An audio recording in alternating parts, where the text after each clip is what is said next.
They're back and they are going to kill again. Hi. Hello, my name is May Pankotleung and today I will be doing the 7 books for 7 days book tag where I will be recommending 7 books for each day of the week, Monday to Sunday. And this tag was created by Darren from Darren Reads. I will link her channel in the description as well as her original tag video. Go check it out. Without further ado, let's just get into it. Monday. Travel day is always tiring, so read a book that makes you feel like drinking coffee. For this one, it's different for each person. For me personally, I always get really hyper when I drink coffee. And when I get hyper, I usually talk a lot. So this one, I pick a book that I just cannot shut up about. If you know me, you know exactly what book I'm going to pick.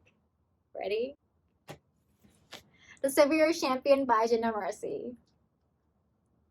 Yes, I will never shut up about this book because it's so good and you should read it. For those of you who are new to this channel, this book is about 20 men who are fighting to the death to win the hands of the savior, the queen of the land, and rule by her side. One of the competitor is Tobias, which is our main character. And this guy, he's only here for money. He doesn't give a shit about the queen. He doesn't care. Not only that, he also ends up falling in love for a woman that he's not supposed to fall for, which puts even more target on his back. If you like the Hunger Games, I highly recommend you checking it out. This book is a dark fantasy romance, so if you like fighting to the death game with romance, check it out. It has almost 600 pages and I read it within 2 days. This is coming from a person who sometimes take a week to read a 300-page novel. I'm just saying. I love this book so much that I even make a separate video about it, so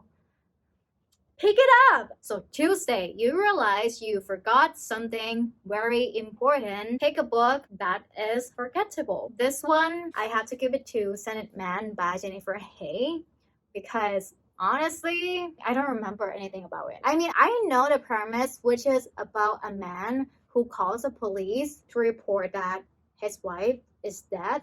But the weird thing is that no one actually knows that he has a wife until that call. That's all I can tell you about the story. I didn't even remember that I read this book until I was taking note for my 24-hour readathon because I read the book for that video and I remembered that I read 5 books, but when I was taking note I only had 4 and I was like, where is the other book? What happened? And then I was like, oh, that book. Now it's Wednesday, the middle of the week. You go on an excursion for the day.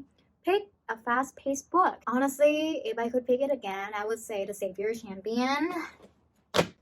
But fine, I'm gonna pick something else. I would say Percy Jackson, The Sea of Monsters. To be honest, I'm not really sure if this is a fast-paced book, but I read it within a day. So I think it's pretty fast for me. If you don't know what Percy Jackson is about, this is the 2nd book in the Percy Jackson series. And this series is basically about a boy who finds out that he is a demigod, which means his dad is a god. Now he has to go to the camp called Half-Blood. He has to go to the Half-Blood camp to train and become a hero and go on a quest, that type of stuff. I really have a fun time with this book. It's full of adventures, but it's not really heavy like adult fantasy, especially high fantasy, really complicated, just too much for me. This series would be perfect for people who are looking for something fun. You just want to read a light, fun fantasy action adventure books, then this series is for you. Thursday is the most underhyped day of the week, so name an underhyped book that deserves better. Again, if I could say, but fine. 2 Can Keep a Secret by Karen M. McManus. For those of you who like YA thrillers, you probably know about Karen M. McManus, mostly from her debut novel, one of us is lying, but I rarely hear anyone talk about this book, and I personally think this is her best book so far. I'm just saying. So this book is a YA thriller about a girl named Ellery who just moved to a small town called Ridge, which is a town that her mom and her twin sister grew up in, so her aunt. But her aunt went missing when she was 17. This story is like a small town thriller mystery because 5 years before she moved to Echo Ridge, a homecoming queen was murdered. And on the day that she moved here, she found a dead body in the middle of the road. A few days after that, the town started to get really strange messages from possibly a killer and saying that they're back and they are going to kill again, and everyone is so scared. But Ari, she is a true crime junkie, so she's like, you know what, I watch a lot of true crimes, I got this, I'm gonna find out who is behind all of this, and I also want to know what happened to my aunt. Where did she go? You know, what happened to her? I know the premise sounds really plain, but it's really good. And her love interest is a brother of a guy who was a suspect in the homecoming queen's murder. So that just kind of adds the conflict into it. If you like YA thriller, check it out. So it's Friday, you go on a celebratory dinner. Name a book that has food on a cover. Is apple food? Yeah, I think so. This one I go for Winter by Marissa Mayer.